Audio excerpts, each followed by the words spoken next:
Le sang de Jésus. Le sang de Jésus. Le sang de Jésus. Le sang de Jésus. Le sang de Jésus. Le sang de Jésus. Le sang de Jésus. Dans le puissant nom de Jésus, nous avons prié. Amen. Amen. Amen. Bien-aimés dans le Seigneur Jésus-Christ, bonjour ou bonsoir, suivant le temps qui se passe là où vous êtes maintenant. Je suis apôtre Focam chrétien du ministère de Jean, chapitre 8, verset 32. Je suis votre partenaire de prière de tout le temps. Je suis votre partenaire de prière de tous les jours. J'ai été envoyé pour libérer les captifs. Alléluia. Amen. Avant que nous commencions notre thème de prière aujourd'hui, papa, maman, je vais vraiment vous exhorter de mettre une cuillère à café d'huile d'onction dans la bouche. Laissez-la durer dans votre bouche au moins 2 minutes avant de l'avaler après. De la même manière, mettez un peu d'huile d'onction dans la paume de vos mains. Frottez votre main, frottez la paume de vos mains avec cela. Frottez votre front avec l'huile d'onction. Touchez vos cheveux avec l'huile d'onction. Frottez votre cou avec l'huile d'onction. Mettez un peu d'huile d'onction sur votre nombril. Votre nombril. Amen. Dans ce que vous avez fait pour vous, faites la même chose pour vos enfants, vos bien-aimés. Et rappelez-vous très bien, la Bible dit très bien, dans 1 Thessaloniciens chapitre 5, verset 17, il est écrit, priez sans cesse. Priez sans cesse. Parce qu'il faut prier sans cesse. Le thème de notre prière aujourd'hui, c'est ce que nous avons intitulé votre sommeil spirituel. Votre sommeil spirituel. Sommeil spirituel. Chacun doit se réveiller. Il y a le sommeil physique et il y a le sommeil spirituel. À ce niveau, je vais partager avec vous Éphésiens chapitre 5, verset 14, il est écrit, c'est pourquoi il est écrit, il est dit, réveillez-vous, vous qui dormez. Relevez-vous d'entre les morts et Christ vous éclairera. Réveillez-vous, vous qui dormez. Et relevez-vous d'entre les morts et Christ vous éclairera. Papa, maman, bien-aimé. Il y a 2 types de sommeil. 2 qualités de sommeil qui existent. Le sommeil physique, quand tu te couches le soir, tu dors, tu te réveilles. Et il y a ce que nous appelons le sommeil spirituel aussi. Dans ce message aujourd'hui, nous allons mettre accent sur ce que nous appelons le sommeil spirituel, qui est comme le sommeil physique. Mais la différence est le physique et ce que l'on ne voit pas avec les humains. C'est là. La Bible classe le sommeil spirituel en plusieurs catégories. Il y a plusieurs catégories de sommeil spirituel que nous retrouvons dans la Bible et que le Seigneur nous a interpellés sur ces catégories-là. Aujourd'hui, nous allons examiner quelques catégories de sommeil spirituel et à la fin, on va prier beaucoup. Parce que pour que chacun, quand nous allons évoquer ces catégories-là, vous allez voir si vous-même, vous êtes un chrétien endormi ou bien réveillé. Pour ça, tu dois savoir si tu es réveillé ou pas. Parce que tout le monde dit toujours que je suis dans une église réveillée. Même si toi, tu es sommeilleux. Et plusieurs sommeilleux dans une église ne fait pas qu'une église réveillée. C'est quand tout le monde est réveillé que l'église est réveillée. Mais quand tout le monde est en train de dormir, l'église lui-même est en train de dormir. Et il est difficile de rencontrer les gens qui sont réveillés. Donc nous allons procéder maintenant pour ressortir plusieurs qualités de sommeil. Pour que vous voyez dans quelle catégorie vous tombez. À ce moment-là, bien après, vous allez prier maintenant pour que le Seigneur vous réveille. Pour que maintenant la lumière vous éclaire. Cela veut dire que le fait que quelqu'un ait les yeux ouverts ne signifie pas que la personne ne dort pas spirituellement. Chacun est en train de marcher, chacun va partout, mais chacun marche en dormant spirituellement. Le premier qualité de sommeil que je vais vous ressortir, c'est le sommeil de Jonas. Tu connais bien Jonas dans la Bible. Je vais vous parler du sommeil de Jonas. Avant de parler de ça, je vais partager avec vous Jonas chapitre 1 de verset 5 à 6. Il est écrit: les marins furent saisis de crainte et chacun se mit à implorer son Dieu. Puis ils jetèrent la cargaison par-dessus bord pour alléger le navire. Quant à Jonas, Jonas était descendu dans le fond du bateau. Jonas s'était couché et dormait profondément. Le capitaine s'approcha de Jonas et l'interpella. Le capitaine s'approcha de Jonas et l'interpella. « Hé, quoi? Tu dors? Mets-toi debout et prie ton Dieu. Peut-être Dieu se souciera-t-il de nous et nous ne périrons pas. » Donc, frère Jonas était en train de dormir. À ce moment, nous comprenons déjà. Je veux ressortir un peu quelques caractéristiques de ce genre de sommeil de Jonas. Le sommeil de Jonas était un sommeil non réalistique.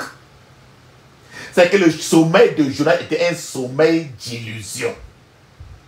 En réalité, il y a une tempête de problèmes qui fait rage autour de Jonas. Les gens sont en danger autour de Jonas. Mais Jonas ne se rend pas compte. Je suis en train de dire que beaucoup de gens aujourd'hui vivent dans ce courant dans leur tête.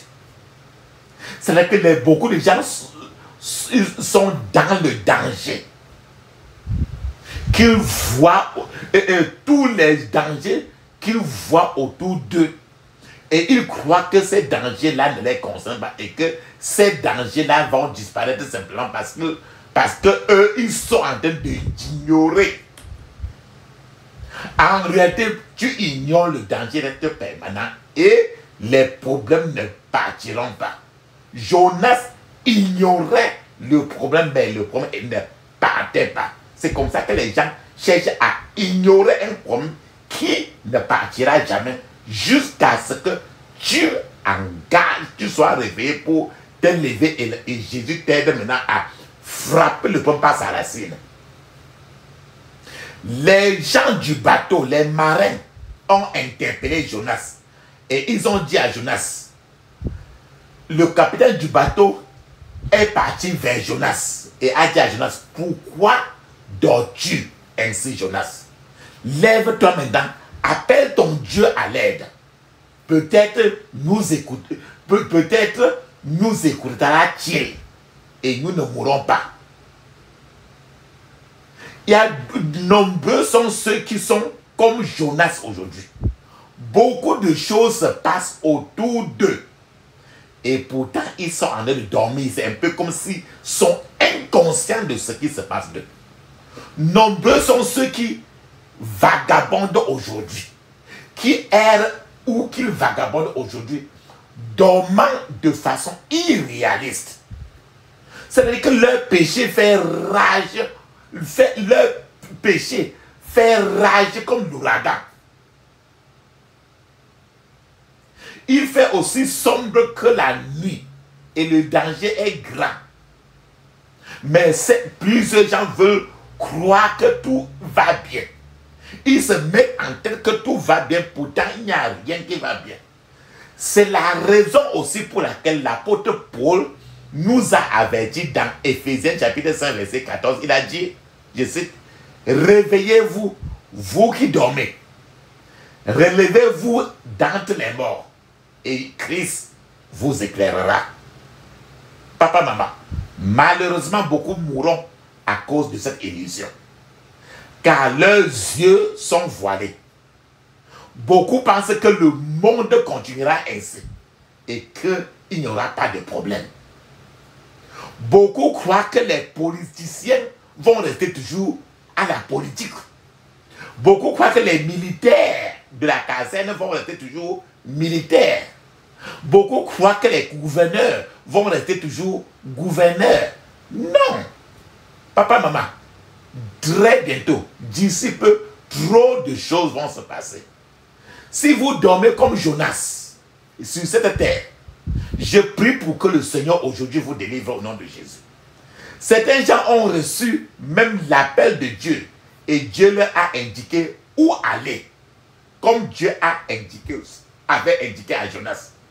Mais ces gens se sont endormis. Ils ont passé outre, comme Jonas, et ont également décidé de prendre une autre route, d'emprunter un autre chemin, comme Jonas avait suivi bien l'appel de Dieu, mais a ignoré et a pris une autre route contraire à la route de Dieu. Dieu a dit à Jonas d'aller à Ninive, mais Jonas s'est dirigé vers Tarsis. Jonas s'est endormi en chemin. Finalement, ce Jonas, il est passé de son lit de sommeil jusqu'à se retrouver dans la gueule d'un poisson. Et ce Jonas est resté 3 jours dans le ventre du poisson. En d'autres termes, Jonas a fait 3 jours de jeûne à sec dans le ventre du poisson à cause d'un sommeil irréaliste. Jonas fuyait Dieu. Et Jonas se consolait en dormant. Voilà l'exemple du sommeil de Jonas qui entoure les gens aujourd'hui. Je vais vous donner, je vais partager encore avec vous un autre genre de sommeil dans la Bible, un autre genre de sommeil spirituel qu'on appelle le sommeil des apôtres, le sommeil des disciples. C'est-à-dire que le sommeil des disciples, c'est le sommeil de fatigue.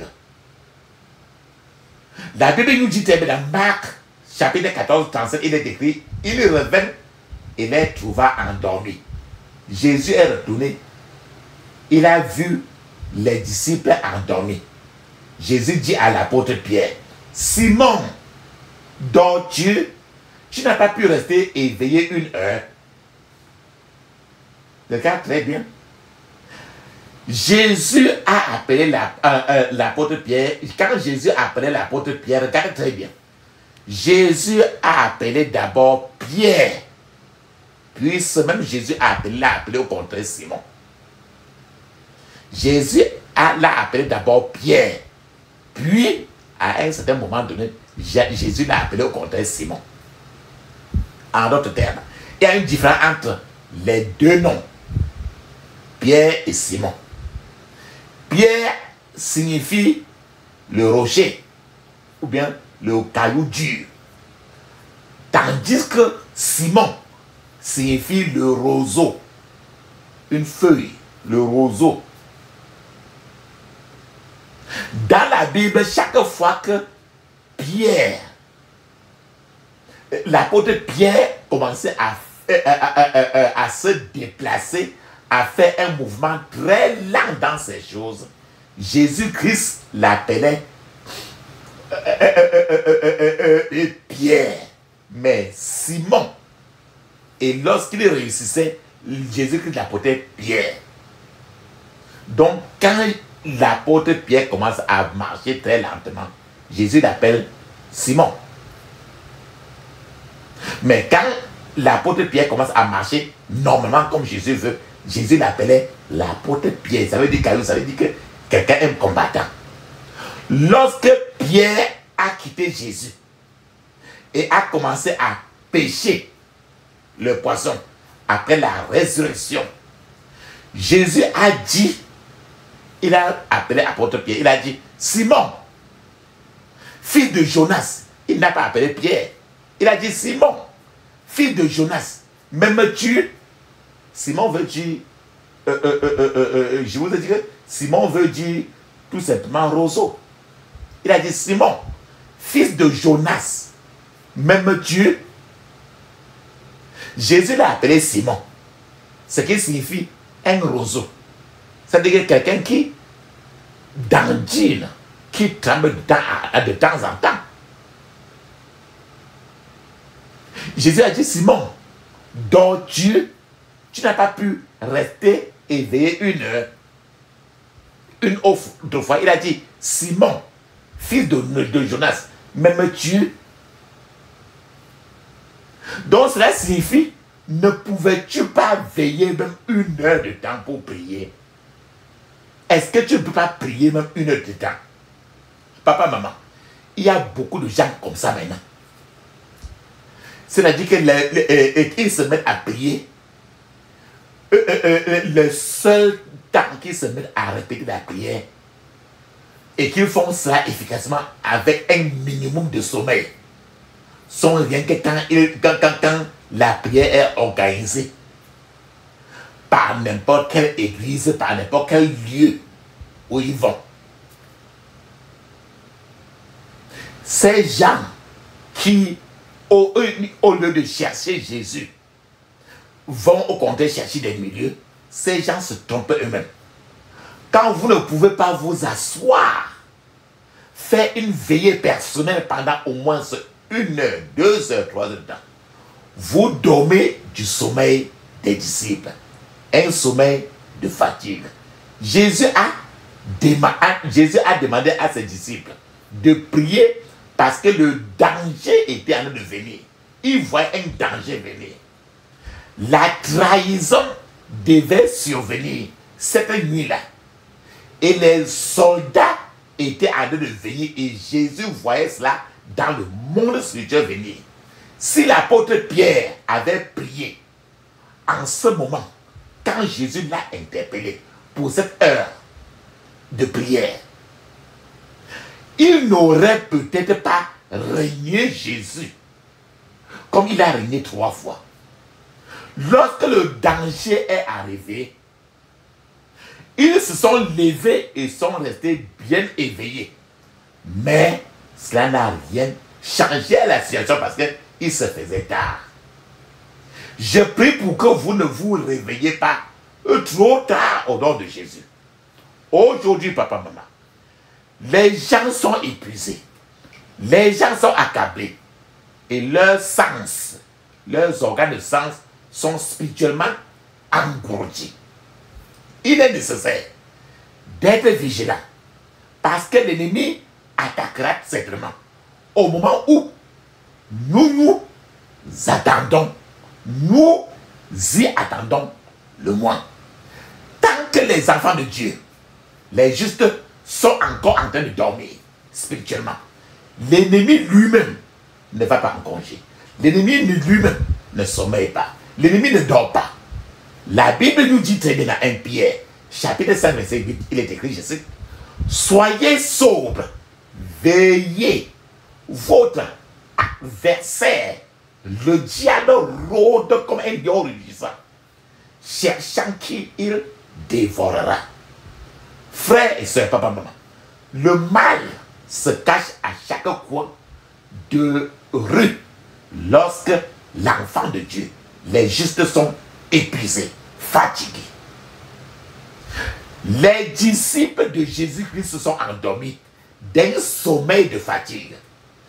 Nous avons vu où cela les a conduits. C'est pour t'interpeller. Je vais partager avec vous un autre genre de sommeil spirituel. Dans la Bible, c'est le sommeil de Samson. Le sommeil de Samson. Il est très triste de savoir que beaucoup de gens dorment le genre de sommeil de la fatigue. Le sommeil de Samson. Le sommeil de lassitude. Le sommeil de la négligence. Ce sommeil de Samson. Beaucoup de gens laissent leurs femmes à la maison. Il y a beaucoup de gens qui ont leurs femmes à la maison. Et ont cherché et ont trouvé une Dalila quelque part où ils dorment avec eux le plus souvent. pour détruire l'onction de la paix, pour se détruire l'onction. Et pour aggraver la situation, beaucoup ainsi vont là-bas et accélèrent leur course vers la tombe. Samson, dont la naissance avait été prophétisée par un ange de Dieu, Samson était un homme surnaturel. Samson était un surhumain. Et Samson n'a pas pu résister sur les genoux d'une femme. Quand une femme a ouvert ses pieds, son vagin, Samson a plongé à l'intérieur. Alors, il a abandonné ce que c'est que l'Esprit de Dieu. Plusieurs continuent à dormir le sommeil spirituel de Samson. La Bible nous dit très bien dans Juge chapitre 16, verset 19, 17. Dalila a endormi Samson sur ses genoux. Dalila appela un homme et lui fit raser les cheveux de Samson et fit raser les 7 mèches de la tête de Samson. Dalila commença à affliger Samson et la force de Samson le quitta. C'est parce que Samson était couché sur une femme qu'il a perdu tout. Voilà le sommeil dont plusieurs gens aujourd'hui sont victimes à cause du sexe, à cause de certaines liaisons. Les 7 mèches que Dalila a rasées sur la tête de Samson représentent la perfection qui était sur Samson. Je vous ai dit que Samson était un homme surnaturel. Je vous ai dit que Samson était un homme, un surhumain. Et que la naissance même de Samson n'était pas une naissance ordinaire. C'est une naissance qui avait été prophétisée par un ange de Dieu. Voilà que le vagin a enterré Samson. Plusieurs sont victimes de ce genre de vie. Maintenant, quelle est la nature de ce genre de sommeil de Samson? Le genre de sommeil de Samson, c'est le sommeil de la présomption. C'est-à-dire l'esprit du « je peux m'en sortir sans problème ». Le genre de sommeil de Samson, c'est l'esprit d'excès de confiance. Plusieurs chrétiens vivent une vie d'excès de confiance en eux. Samson savait qu'il était en danger avec la femme là. Parce que Dalila, depuis, cherchait le secret de la puissance de l'onction qui était sur Samson. Mais Samson ne pouvait s'en empêcher. Dalila, la femme là, qui a avalé le cœur de Samson, a fait dormir Samson sur ses genoux. Toi, tu sais très bien comment une femme peut mettre ses genoux là et mettre une femme là-dessus. Et un homme là-dessus. Et maintenant, quand la femme parle, là maintenant, l'homme ne réfléchit plus. Dalila a fait dormir Samson sur ses genoux. Et il a maintenant taillé, coupé le destin, détruit le foyer, détruit l'onction, détruit le destin. C'est-à-dire couper les cheveux de Samson. Lorsque Samson s'est réveillé avec les cris des Philistins, alors Samson a encore dit, je vais m'en sortir comme les autres fois. C'est-à-dire qu'il a cru, il avait trop de confiance en lui, mais il n'a pas su que le Saint-Esprit l'avait déjà quitté. La Bible dit que Samson ne savait pas que le Seigneur l'avait déjà abandonné. Samson était surpris ce jour-là parce qu'il pensait que tout allait bien comme d'habitude. Qu'il pouvait faire n'importe quoi. Il pouvait aller chercher les femmes et n'importe comment, le même Dieu va toujours rester. Puis, on a enlevé les yeux spirituels de Samson pour qu'il reste maintenant il n'a plus de vision spirituelle.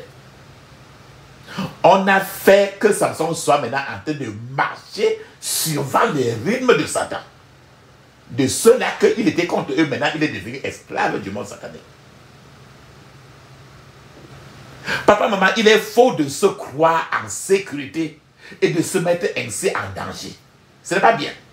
Un jour, vous pourriez vous réveiller et vous rendre compte que le Seigneur vous a abandonné déjà. Regardez tout votre délai et évitez le péché. Alléluia. Je vais partager avec vous un autre genre de sommeil dans la Bible. C'est le sommeil du paresseux.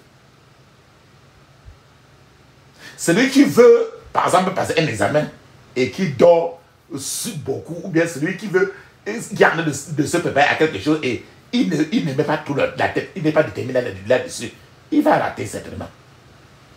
Je partage avec le sommeil du paresseux est trop décrit dans Proverbes chapitre 24, verset 30 à 34, il est décrit. Je suis passé près du champ d'un paresseux, près de la vigne d'un homme dépourvu de bon sens. Les épines y poussaient partout.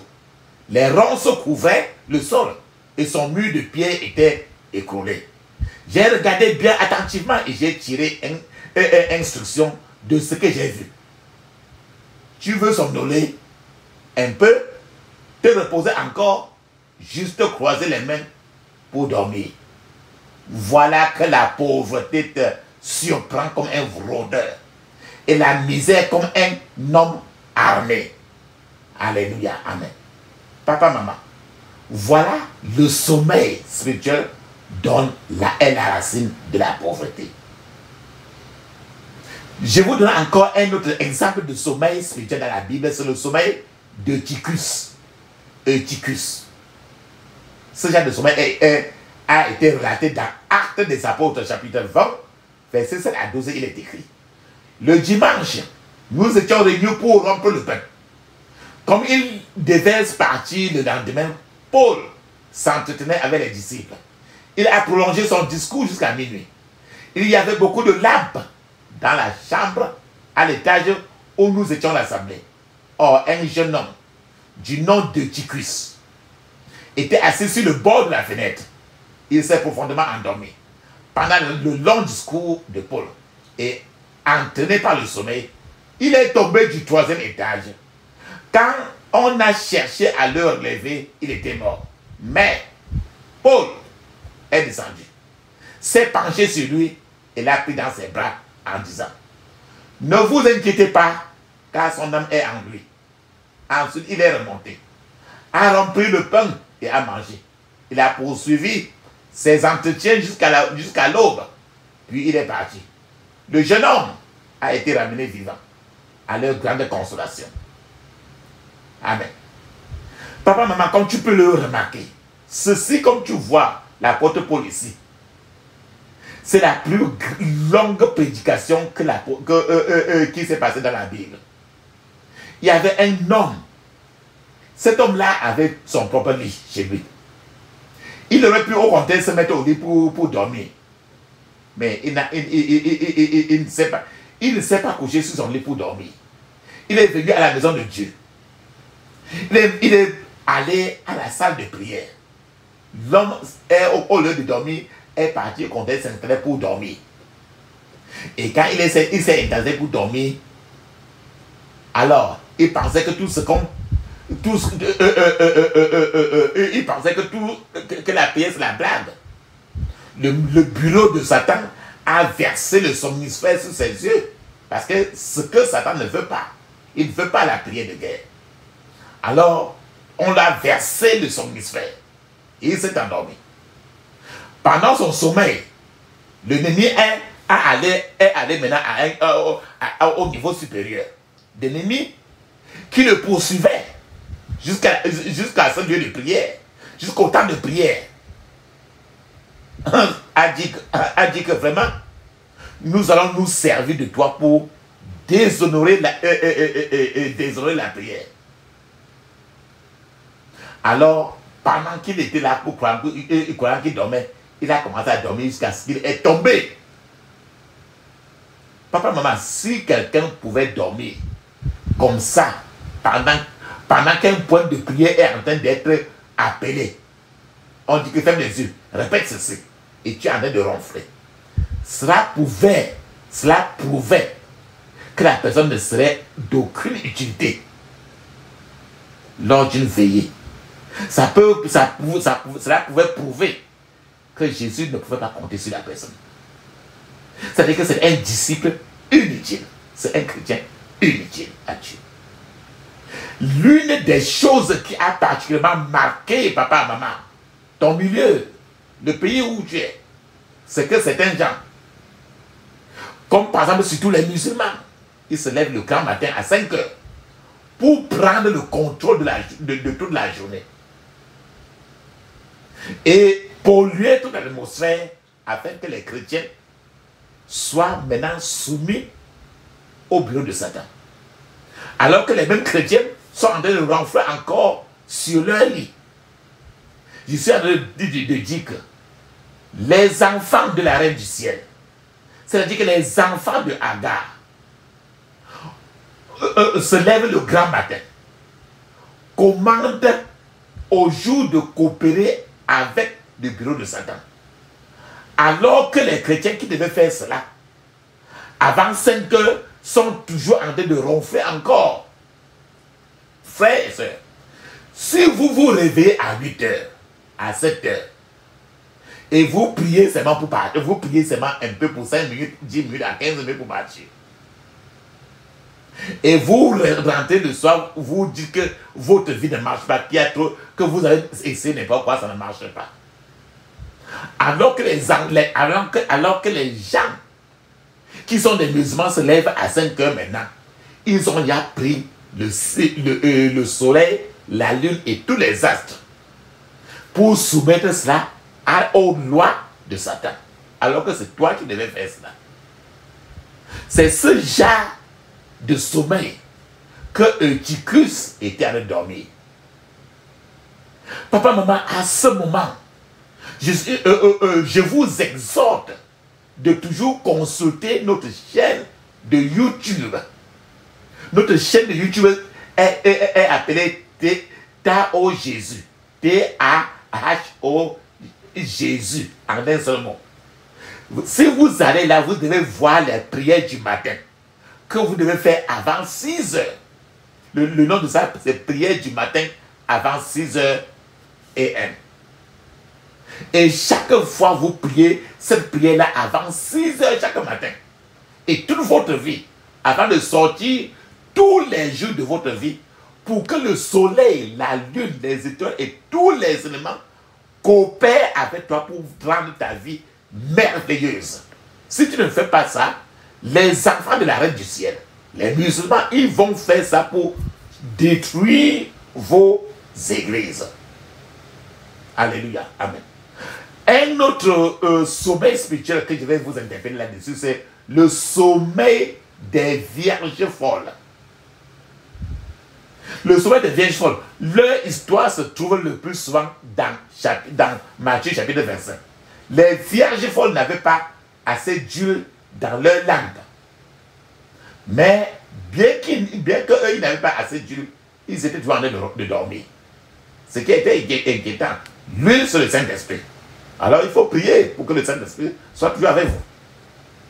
La question que tu peux te poser maintenant, c'est comment peux-tu savoir si tu es un chrétien réveillé ou bien si tu es un chrétien endormi? Comment savoir si vous êtes déjà profondément dans un sommeil spirituel ou bien si tu es éveillé? Dire par exemple que tu es dans une église réveillée ne veut pas dire que tu es réveillé. Je vous ai dit que il y a trop de chrétiens endormis. Je donne par exemple d'autres exemples maintenant pour que tu saches si tu es réveillé ou endormi. Lorsque tu ne fais pas des prières de guerre, lorsque la prière cesse d'être une priorité pour vous, sachez que vous êtes un chrétien de sommeil et vous vivez le sommeil. Même si vous êtes dans les églises endormies, l'église est endormi, mais tu dors. Est réveillé et tu dors. Lorsque vous vous contentez des connaissances spirituelles que vous avez eues déjà, que vous avez acquises depuis, et il n'y a pas d'avancement, ça veut dire que vous êtes un chrétien endormi. Lorsque vos connaissances bibliques ne sont pas appliquées intérieurement à vous, c'est-à-dire que vous allez à l'église, vous écoutez n'importe quelle prédication, vous lisez la Bible, mais vous ne les appliquez pas intérieurement sur vous d'abord. Ça n'a aucun effet, par exemple, sur vos pensées. Ça n'a pas aucun effet, peut-être, sur votre mode de vie. Cela veut dire que vous êtes un chrétien endormi. Lorsque les pensées concernant le ciel, concernant l'éternité, commencent à disparaître de votre cœur, c'est-à-dire que vous ne pensez plus du ciel. Il ne vous vient pas à l'esprit que ce monde n'est pas permanent. Vous ne vous souciez plus que des biens matériels. Courir après cela, c'est un signe que vous êtes plongé dans un sommeil spirituel. Vous oubliez de notre passage. Vous oubliez que notre passage sur cette terre-ci n'est que temporaire et que très bientôt, tout ce que vous avez acquis ici-bas deviendra seulement la matière première que le feu va brûler. Lorsque les services, lorsque vous n'êtes plus intéressé à ce qui concerne Jésus-Christ, vous ne vous intéressez plus à n'importe quoi qui concerne Jésus-Christ, vous êtes dans un sommeil profond. Lorsque les discussions spirituelles deviennent une source d'embarras pour vous, peut-être au bureau, peut-être à la maison, peut-être n'importe où, par exemple, parler de Jésus ou de choses spirituelles devient très gênant, car vous savez que votre entourage peut-être vous accusera certainement de ne pas vous comporter comme chrétien. Si cela vous promène déjà l'esprit, ça veut dire que vous êtes endormi. Si vous remarquez par exemple, si vous remarquez que les activités comme les loisirs, le sport, la détente, les divertissements et autres choses prennent une grande partie de votre temps, ça veut dire que le sommeil s'est installé et si vous ne vous réveillez pas, l'ennemi viendra planter la mauvaise sémence de l'herbe, ou l'ennemi viendra pondre des œufs spirituels dans votre vie, et s'il n'a pas encore déjà fait, puisque l'ennemi ne rate jamais un rebond. Comment peux-tu savoir si tu es endormi, si tu es chrétien endormi? Lorsque tu commets le péché de l'esprit, le péché du corps, sans que ta conscience ne t'inquiète, ça veut dire tout simplement tu es endormi.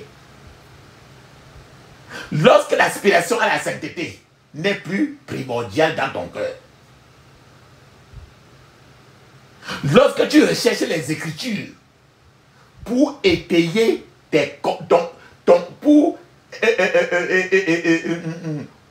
pour expliquer ton comportement non chrétien, lorsque tu connais la vérité, mais tu t'écartes de cette vérité et tu dribbles autour de cette vérité, ça veut dire que tu es profondément endormi. Des gens peuvent toujours reconnaître la vérité. Quand ils voient cette vérité, ils peuvent toujours savoir quand ils tentent de se dérober, de dribbler, de passer autour de cette vérité qui est le plus souvent brutale. La vérité peut être amère. La vérité peut être désagréable. Mais cette vérité-là est toujours très têtue. Quoi que vous le fassiez, la vérité que tu fuis résistera à vos égards. Si vous renversez la vérité, vous détournez pour fuir la vérité et la contourner, la dribbler, cette vérité va résister et subsister. Si vous jetez la vérité dans une poubelle, la vérité va subsister et régner éternellement. Si vous enterrez même la vérité dans un sol, cette vérité va ressurgir et être toujours en santé parce que la vérité ne meurt jamais. Cela peut prendre du temps à se manifester. Mais la vérité finit toujours par triompher et manifester. Pourquoi cela? Parce que Jésus est la vérité. Quand tu contournes la vérité, Jésus n'est pas contournable. Il est éternel. Alléluia. Lorsque l'acquisition de biens matériels constitue déjà depuis un certain temps l'essentiel de ta préoccupation, de ta réflexion, ça veut dire que vous êtes déjà étendu sur un lit spirituel et profondément endormi. Lorsque vous faites un éloge de la parole de Dieu, c'est que vous faites les louanges de la parole de Dieu. C'est-à-dire que vous avez des paroles chrétiennes qui sortent des lèvres, mais et non de votre cœur. Confiez à Jésus uniquement si vous confiez à Jésus uniquement ce qui vous convient, c'est un signe que vous avez un sommeil spirituel profond. Des gens donnent leur vie à Jésus, mais il y a trop de départements que personne ne veut que Jésus fréquente ce département-là. Prendre le nom du Seigneur, par exemple, en vain, montre que vous dormez. Vous parlez du Seigneur comme s'il était votre domestique. Comme s'il était un petit garçon pour vous. Vous dites qu'il a dit quelque chose alors qu'il n'a rien dit. Tu dis le Saint-Esprit m'a dit que alors qu'il ne t'a rien dit. Tu prétends avoir reçu une révélation de Jésus-Christ alors que vous n'avez rien reçu du Saint-Esprit. C'est parce que votre sommeil est profond. Si vous continuez à regarder des films, des émissions de télévision obscènes, si vous continuez peut-être à lire de la littérature impure, cela encore est un signe que vous dormez déjà. Beaucoup peuvent rester scotchés à la télévision pendant des heures sans dormir. Beaucoup peuvent causer au téléphone pendant des heures sans se fatiguer et sans dormir. Mais quand le mot prière est prononcé, le sommeil est déclenché. Cela veut dire que vous êtes chrétien sommeilleux, endormi. Lorsque pour la moindre excuse, vous évitez vos devoirs spirituels, ça veut dire que vous êtes spirituellement endormi. Lorsque vous êtes accablé par votre manque de puissance spirituelle et que vous ne recherchez plus la puissance d'en haut, la première clé de la puissance spirituelle est le manque de repos de votre âme, de l'inquiétude de votre esprit, car vous n'êtes pas satisfait de votre niveau actuel. Lorsque vous donnez des excuses qui couvrent vos péchés, des excuses qui couvrent votre paresse, en disant que Dieu comprend et que Dieu vous comprend, qu'il est compassion, qu'il est un Dieu de compassion, ça veut dire que vous êtes spirituellement endormi. Lorsque vous êtes un chrétien qui s'adapte facilement au mode de vie de ce monde, vous avez des amis du monde beaucoup, vous vous adaptez à tous les gens du monde facilement. Vous êtes un chrétien, vous vous habillez différemment. Quand vous allez à l'église, vous portez la vie de l'église. Quand vous allez quelque part et hors de l'église, votre habillement est différent. Ça veut dire que vous êtes chrétien caméléon. C'est un signe que vous dormez spirituellement. Si vous continuez, papa, maman, à faire des blagues sales avec les non-croyants, ou si les non-croyants se sentent à l'aise en votre compagnie pour faire ce qu'ils veulent, alors comprenez que vous êtes spirituellement endormi. Sachez très bien, la position correcte est que les non-croyants devaient trouver difficile, très difficile, de faire ou de dire certaines choses devant vous. Autre chose, papa, maman, lorsque vous faites, lorsque vous êtes prêt à dribbler votre femme, votre mari, votre employeur, ou bien qui que ça, cela veut dire que quand vous faites des dribbles, vous êtes spirituellement endormi. Vous êtes un chrétien non réveillé, c'est-à-dire un chrétien endormi. Aujourd'hui, papa, maman, mon appel à Dieu pour vous est que vous vous réveillez comme l'apôtre Paul l'a exhorté. L'apôtre Paul ne s'adressait pas aux non-croyants. L'apôtre Paul s'adressait aux chrétiens pour que les chrétiens se réveillent. L'apôtre Paul a dit, je cite, « Réveillez-vous, vous qui dormez, relevez-vous d'entre les morts, et Christ vous éclairera. » C'est Éphésiens chapitre 5, verset 4. Frères et sœurs, papa, maman, il est donc temps de nous réveiller de notre sommeil spirituel, car notre salut est désormais plus proche qu'auparavant. Ne perdez pas de temps à vous débarrasser des mauvais œufs, des mauvais œufs que l'ennemi a déposés dans votre vie pendant que vous étiez en sommeil, afin que le temps que vous devriez consacrer à des œuvres utiles pour le Seigneur ne soit pas occupé à vous délivrer de ce qui vous est arrivé pendant votre sommeil. Il vaut mieux, papa, maman, rester éveillé et poursuivre l'ennemi jusqu'à ses portes. Papa, maman, frère en Christ, sœur, c'est un problème grave. Il faut l'aborder aujourd'hui avec agressivité. Il faut l'aborder aujourd'hui avec acharnement. Ne répétez pas à demain. Ce n'est pas une bonne chose d'être croyant.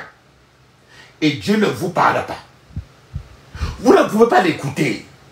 Même dans les choses simples de la vie, comme votre travail. Si vous ne l'écoutez pas, il y a un problème. Vous êtes peut-être chrétien. Et pourtant, vous jouez avec la vie.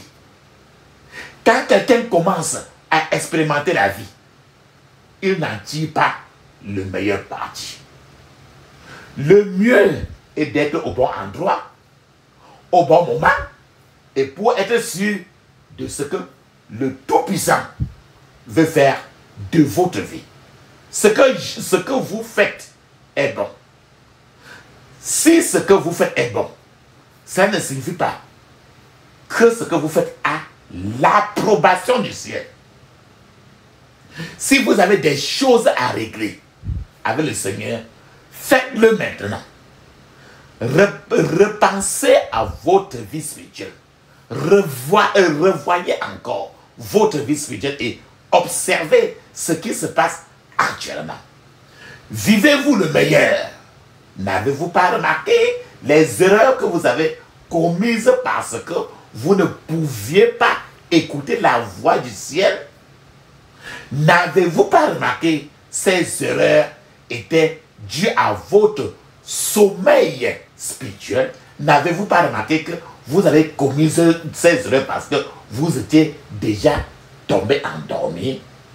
La Bible nous dit très bien dans Matthieu chapitre 13, verset 25, il est écrit, je cite, « Mais pendant que les gens dormaient, son ennemi vint, s'aima de l'hiver parmi le blé et s'en alla. » Papa, maman, vous avez donné à votre ennemi l'occasion de vous planter la mauvaise semence dans votre vie. Réconcilie-toi maintenant avec le Seigneur. fais la promesse qu'à partir de maintenant, ton esprit sera en feu et que ce feu brûlera à jamais sur l'autel de ta vie. Pourquoi tes oreilles devaient-elles faire du bruit et tu n'écoutais rien? Pourquoi tes yeux devaient-ils te démanger pour voir, mais tu ne vois rien? Tu sais tout de ton département de spécialisation. Mais tu ignores ce que le Saint-Esprit dit de ta vie. C'est pour ça que tu vas prendre cette journée au sérieux. C'est au sérieux. La puissance est dans le sang de Jésus. La puissance est dans le sang de Jésus. La puissance est dans le sang du roi des rois. La puissance est dans le sang de Jésus. Le pardon est dans le sang de Jésus. Le pardon est dans le sang de Jésus. Le pardon est dans le sang du roi des rois. Le pardon est dans le sang de Jésus. Alléluia. Amen. Papa, ferme tes yeux, ouvre ta bouche, dis ceci. Je couvre mon esprit, mon âme, mon corps et toutes mes possessions du sang de Jésus. Je couvre mon esprit, mon âme, mon corps et toutes mes possessions du sang de Jésus. Dans le puissant nom de Jésus, j'ai prié. Amen. Il faut que tu te réveilles. Ferme tes yeux, dis ceci. Oh Seigneur, réveille-moi de tout sommeil spirituel au nom de Jésus. Oh Seigneur, réveille-moi de tout sommeil spirituel au nom de Jésus. Dans le puissant nom de Jésus, j'ai prié. Amen. Je t'ai dit tu dois répéter ça au moins 21 fois. Si tu as 5 personnes à intercéder, tu dois dire 21 fois pour chaque personne. Ça veut dire 105 fois. Tu dois répéter chaque point de prière ainsi. Pour le nombre 21 fois par personne. Ferme tes yeux, dis ceci. Toute mauvaise sémence plantée dans ma vie pendant mon sommeil soit ôtée par le feu au nom de Jésus. Toute mauvaise sémence plantée dans ma vie pendant mon sommeil soit ôtée par le feu au nom de Jésus. Toute mauvaise sémence plantée dans ma vie pendant mon sommeil soit ôtée par le feu au nom de Jésus. Dans le puissant nom de Jésus, j'ai prié. Amen. Ferme tes yeux. Ouvre ta bouche. Crie ainsi. Que toute information concernant ma vie, conservée dans les archives et bibliothèques sataniques, soit brûlée par la puissance de Dieu, au nom de Jésus. Que toute information concernant ma vie, conservée dans les archives et bibliothèques sataniques, soit brûlée par la puissance de Dieu, au nom de Jésus. Dans le puissant nom de Jésus, j'ai prié. Amen. Ferme tes yeux, dis ceci. Ô Dieu, ordonne aux anges de détruire les fichiers, les réseaux, les sources d'énergie et les installations qui alimentent mes problèmes. Au nom de Jésus. Ô Dieu, ferme tes yeux. Ordonne aux anges de détruire les fichiers, les réseaux, les sources d'énergie et les installations qui alimentent mes problèmes. Au nom de Jésus. Dans le puissant nom de Jésus, j'ai prié. Amen. Ferme tes yeux, dis ceci. Tout frère jumeau, toute sœur jumelle qui recueille mes bénédictions spirituelles, libère-moi au nom de Jésus. Libère-moi au nom de Jésus. Dans le puissant nom de Jésus, j'ai prié. Amen. Ferme tes yeux, dis ceci. Que l'armée du ciel